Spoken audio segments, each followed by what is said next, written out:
Chapter 5 admission of partner self examination questions நம்ம இன்னைக்கு பார்த்துட்டு வருவோம்.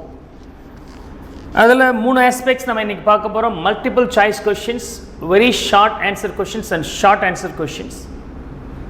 Very short answer questions and short answer questionsல இருக்கக்கூடிய theoretical questions நான் introductory lectureல கொடுத்துருப்பேன். You can go and recap that. அது more than enough. எதெல்லாம் டிஃப்ரெண்ட்டாக இருக்கோ அதை மட்டும் இப்போ நான் சால்வ் பண்ணி காமிக்க போகிறேன். So will start with multiple choice questions. 5th சாப்டரில் admission of a partner Tamil Nadu state board புக்கில் இருக்கிற questions. Choose the correct answer is the first one. So multiple choice கொஷினில் நமக்கு choose the correct one comes here. Revaluation account is என்னன்னு கேட்குறாங்க. Real அக்கௌண்ட்டா, nominal அக்கௌண்ட்டா, personal அக்கௌண்ட்டா, இம்பர்சனல் அக்கௌண்ட்டா?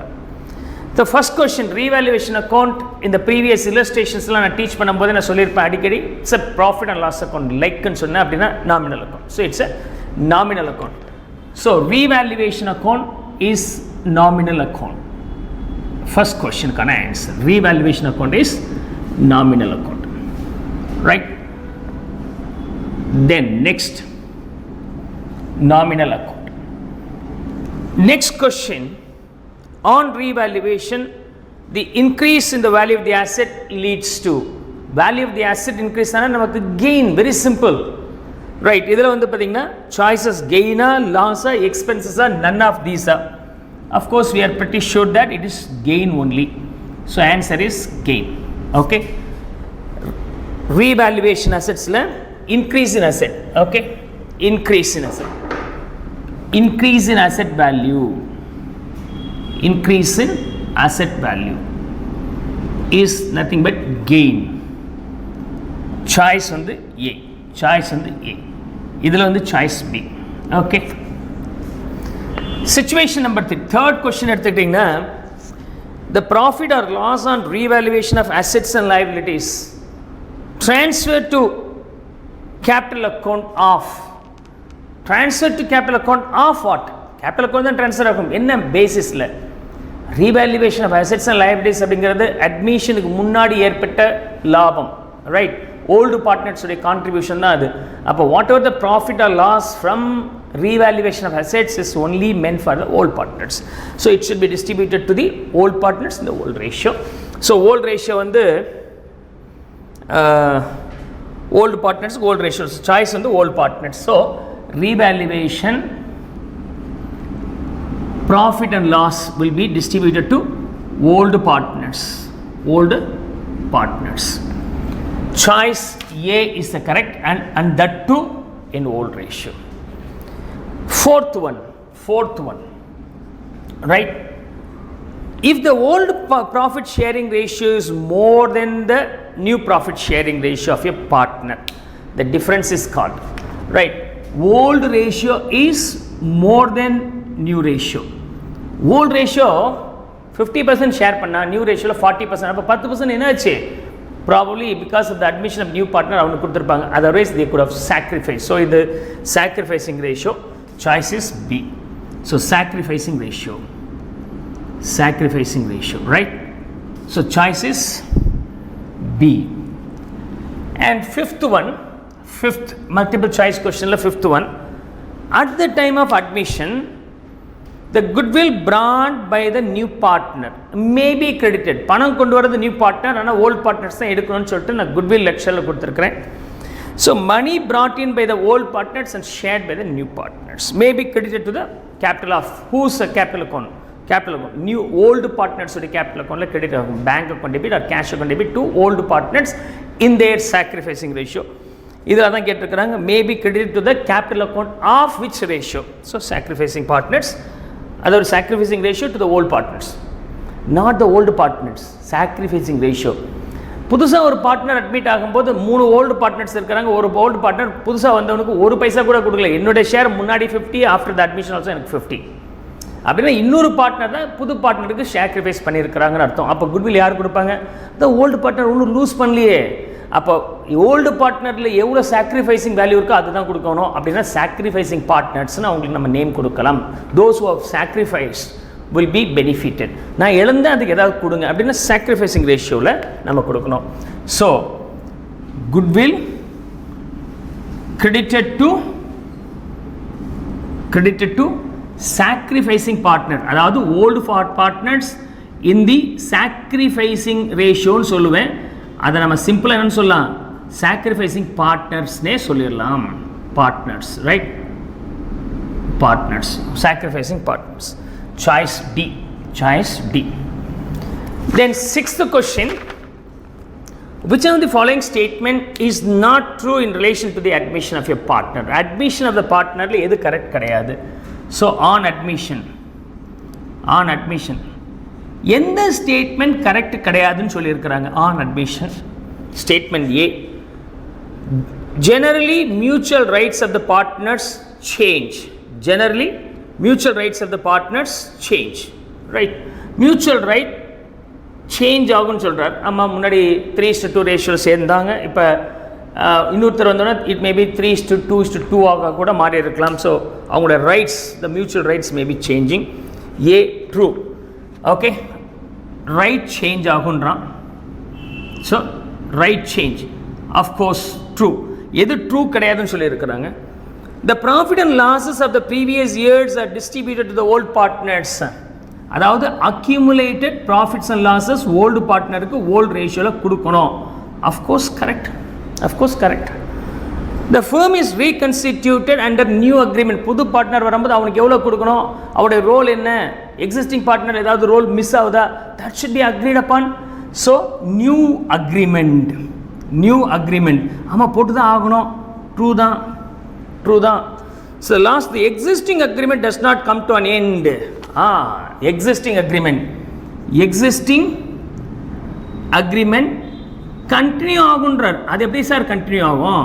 ரைட், இதுதான் தப்பு. So choice is D. புதுசாக ஒரு பார்ட்னர் வந்திருக்கிறார், அவர் வந்த பிறகு முன்னாடி 3:2 ரேஷியோவில் இருந்தாங்க, புது பார்ட்னர் சேர்ந்தோன்னா 3:2:1 மாறிடுச்சு. அப்புறம் எப்படி பழசு 3:2ங்கிற அக்ரிமெண்ட் எக்ஸிஸ்டன்ஸில் இருக்கும், தட் வில் பி டிஸ்கண்டினியூட் தான். பட் இது டிஸ்கண்டினியூ ஆகாதுன்றார். No, old agreement has gone. So this will be incorrect. அதாவது இதுதான் தப்பு. அப்போ அதுதான் நம்மளோட சாய்ஸும் கூட. So choice is D. Seventh one match list A with list B and select the correct answers using the codes given below ன்னு சொல்லியிருக்கிறாங்க.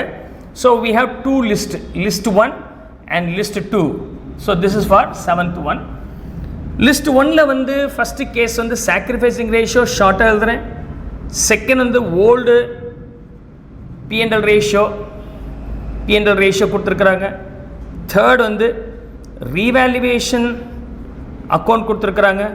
Fourth capital account. So these are the items in the list 1. Now you have to match the two lists. And investment list 2 la one investment fluctuation fund irukku. So investment fluctuation fund, I write this as short fluctuation fund. Number 2 accumulated profits, distribute பண்ணாத இருக்கக்கூடிய accumulated profit. And 3 goodwill irukku. 4 unrecorded liability. So we have these things. Now it's our duty to match that. So sacrificing ratio, இந்த admissions of partner பார்க்கும்போது இந்த sacrificing ரேஷியோங்கிறத நம்ம எங்கே use பண்ணோம்? குட்வில்லோட. Incoming partner goodwill கொண்டு வராருன்னா அதை ஓல்டு பார்ட்னர்ஸ் அவங்களுடைய சாக்ரிஃபைசிங் ரேஷியோவில் பார்க்கணும்னு சொன்னோம்.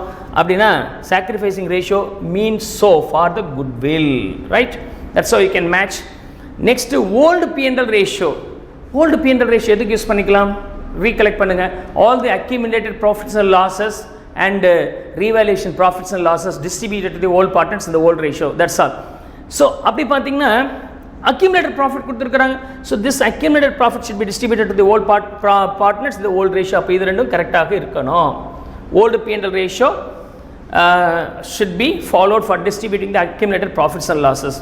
And apart from that, revaluation accountல என்ன யூஸ் பண்ணுவோம்? Increase of assets and decrease of the assets, and increase of the liability, decrease of the liability, and unrecorded assets and unrecorded liability. இங்கே unrecorded liability இருக்குது. So this will be for revaluation account is meant for the unrecorded liability, to record the unrecorded liability. Any accumulated profits should be distributed to the old partners இந்த old ratio நேராக capital அக்கௌண்ட்டில் போய்டும்னா so investment fluctuation fund or reserve கூட ஒரு undistributed profits தான். அது specific பர்பஸுக்கு எவ்வளோ தேவையோ அது மட்டும் வச்சுட்டு மிச்சதை நம்ம யாருக்கு கொடுத்துடணும்னு சொன்னால் ஓல்டு பார்ட்னர்ஸ் கோல்டு ரேஷியோ கொடுத்துடணும். So the capital account comes here. So which is the correct choice? small 1 is for 4 and second Roman letter, small Roman letter 2 is for 2 and 3 is for small Roman letter 3 is for fourth one and last one fourth one will be for first one. So this is the correct answer. Let's see which is the correct choices here. 4 then first one is the choice, seventh one is B is the choice. Okay, first one is okay, first one is 3 goodwill, right? Na eludana thappu 4. So 3 2 4 1 and the choice undu namakku edhu varuduna B is the correct one. I hope so you understand. The seventh one is also over. Eighth question, select the odd one out. Select the odd one out. Odd one எது சம்பந்தமே இல்லாமல் இருக்குன்னு பார்க்கணும். Revaluation profit இருக்கு, right, and accumulated loss இருக்கு, and goodwill brought in by the new partner இருக்கு, investment fluctuation fund இருக்கு. இந்த நாலில் A B C Dல எது டோட்டலாக டிஃப்ரெண்ட்டாக இருக்குது? ரீவேல்யூவேஷன் ப்ராஃபிட் இப்போதைக்கு பணமாக வரல, அக்யூமுலேட்டட் லாஸஸ் இப்போதைக்கு பணமாக வெளியே போகலை, அண்ட் குட்வில் இன்கமிங் பார்ட்னர் பணத்தை கொண்டு வரார். So it may be different. So இது பணம் வருது, கேஷ் வருது. இன்வெஸ்ட்மெண்ட் ஃப்ளக்சுவேஷன் ஃபண்டு பணத்தை ஒதுக்கி வச்சுருக்கிறாங்க, இதுவும் ப்ராஃபிட் ஒதுக்கி வச்சுருக்காங்க, இதுவும் பணமாக இருக்க வாய்ப்பு இல்லை. அப்போ இந்த காம்பினேஷனில் பார்த்தீங்கன்னா goodwill will be the correct answer which is A B C Dனா C is the correct choice in the case of 8th question. 9th one, 9th case வரும்போது, so I am going to deal the 9th one. James and Kamal are sharing profits and losses in the ratio of 5:3. So இது வந்து calculating new P&L ratio கான illustration-ஆக இருக்கு. Let me finish up that here. Working note மாதிரி இங்கே போட்டு காமிக்கிறேன். So James and Kamal are sharing profits and losses. ஜேம்ஸும் கமலும் அவங்க என்ன ரேஷியோவில் பிரிக்கிறாங்க அப்படின்னு சொன்னாக்க 5:3 ரேஷியோவில் they are sharing. They admit Sunil as a partner, giving him 1/5 share. Sunil joined for 1/5 share. Right. Find out the sacrificing ratio. மூணு விதமான ரேஷியோஸ் பார்த்தோம். ஃபர்ஸ்ட் ரேஷியோ பார்க்கும்போது ஓல்டு பார்ட்னர் சாக்ரிஃபைஸ் பண்ணுறாங்க. செகண்ட் ரேஷியோவில் பார்க்கும்போது நியூ பார்ட்னர் எவ்வளோன்னு தெரியும்னா அதில் ஓல்டு பார்ட்னர் எவ்வளோ கொடுக்குறாங்கன்னு சொல்லியிருப்பாங்க, நியூ பார்ட்னர் எவ்வளோ கொடுத்துருக்குறாங்க, அதில் அவர் எப்படி ரெக்கவர் பண்ணுறார் அப்படின்னு பார்த்தோம். ஸோ மூணு மாடல். ஸோ லாஸ்ட்டாக ஒரு மாடல் பார்க்கும்போது டோட்டல் ப்ராஃபிட் பி 1ன்னு வச்சு கொடுப்போம். ஓல்டு ரேஷியோ கொடுத்துருவாங்க, இன்கமிங் பார்ட்னருக்கு எவ்வளோன்னு கொடுத்துருவாங்க, இந்த ஓல்டு பார்ட்னர்ஸ் அதை எப்படி கொடுக்குறாங்க, நியூ பார்ட்னர் அதை எப்படி வாங்குறாங்க, அதாவது சாக்ரிஃபைஸ் பண்ணுற ஸ்டேட்மெண்ட்டு கிளியராக இல்லை. If the sacrificing ratio information is not given in the question சொன்னால் old ratio becomes sacrificing ratio. அதாவது அந்த ஓல்டு பார்ட்னர்ஸ் இன்கமிங் பார்ட்னருக்கு தன்னுடைய ப்ராஃபிட்டை அந்த ஓல்டு ரேஷியோலே சாக்ரிஃபைஸ் பண்ணி கொடுக்குறாங்கன்னு அர்த்தம். ஸோ இந்த கொஸ்டினில் பொறுத்த வரைக்கும் 9th கொஸ்டினில் பொறுத்த வரைக்கும் ஃபைண்ட் த சாக்ரிஃபைசிங் ரேஷியோன்னு சொல்லியிருக்கிறாங்க. Then the old ratio become sacrificing ratio. So old ratio is equal to sacrificing ratio. The answer here is 5:3 and the choice is C. Choice is C. நீங்கள் இதை work out பண்ணி பார்க்கலாம். New ratio கண்டுபிடிச்சிட்டு then old ratio minus new ரேஷியோன்னு போட்டு work out பண்ணாலும் இதான் answer வரப்போகுது. But we know under this model old ratio is equal to new ratio. If the sacrificing information is not given in the question சொன்னால் old ratio is equal to sacrificing ratio, right. The last question, Balaji and Kamalesh. So 10th question here, Balaji and Kamalesh. So we have two partners here in the 10th questions also. They are Balaji and Kamalesh. Balaji and Kamalesh are the partners sharing profits in the ratio of 2:1. They admit Yogesh into the partnership firm. So adula vandu Yogesh ingra ulla serrar. The new profit sharing ratio between Balaji, Kamalesh and Yogesh. Balaji, Kamalesh and Yogesh oda new ratio enna appdi sonnaka 3:1:1 ஆக இருக்கு. find the sacrificing ratio between Balaji and Kamalesh. So new ratio, sacrificing ratio கண்டுபிடிக்கணும். sacrificing ratio க்கு என்ன formula அப்படினு சொன்னாக்க old ratio minus new ratio. So we are going to calculate for the old partners only what is the sacrificing ratio. So B case வரும்போது old ratio 2/3, right? அதே மாதிரி old ratio new ratio வந்து 3/5 இருக்கு. So I may take this way, 10 minus 3, 1/15 is the final answer here. And in the case of Kamalesh 1/3, அவர் எவ்வளோ new ratio வச்சிருக்கிறாருன்னா 1/5 இருக்கு. So you have to take the LCM to deduct this value. அப்படின்னா 5 minus 3, 2/15. So அப்போ 1/15 and 2/15. So 1:2 will be the answer. So 1:2 is the answer. Na the choice எதுவாக வருது? D is the choice. I hope so you could understand all the multiple choice questions here. Apart from that multiple choice questions, now I am going to solve one more illustration in very short answer questions. இது வந்து நான் solve பண்ணி காமிக்கிறேன். இது வந்து pure theory that is available in my introductory lecture. நீங்கள் ஈஸியாக அதை ஹேண்டில் பண்ணிக்கலாம். இதில் 5th question என்ன கேட்டிருக்கிறாங்கன்னா, அதாவது வெரி ஷார்ட் ஆன்சர்ஸில் வெரி ஷார்ட் ஆன்சர்ஸில் ரைட். ஸோ இந்த பிளாக்கில் 5th question state whether the following will be debited or credited to the revaluation account. நீங்கள் revaluation accountல என்ன பண்ணணும் அப்படின்னு கேட்குறாங்க. அதாவது depreciation of assets, depreciation on assets and unrecorded liability and third provision for outstanding expenses. The last one is appreciation of இது C, இது D. Okay, appreciation of an asset. Okay, so இதை நம்ம எப்படி பண்ண போகிறோம்? depreciation of asset value loss ஆகுது. Revaluation account P&L account மாதிரி ஞாபகம் வச்சுங்க. நாமினல் அக்கௌண்ட்டோடைய rule debit all expenses and losses and credit all gains and income will apply here also. depreciation of an asset is a loss. P&L அக்கௌண்ட்டில் debit பண்ணுவீங்க, அப்போ இது debit பண்ணோம். நீங்கள் அந்த ரூலும் யூஸ் பண்ணலாம். P&L அக்கௌண்ட் மைண்டில் வச்சுக்கிங்கன்னா ஈஸியாக இருக்கும்.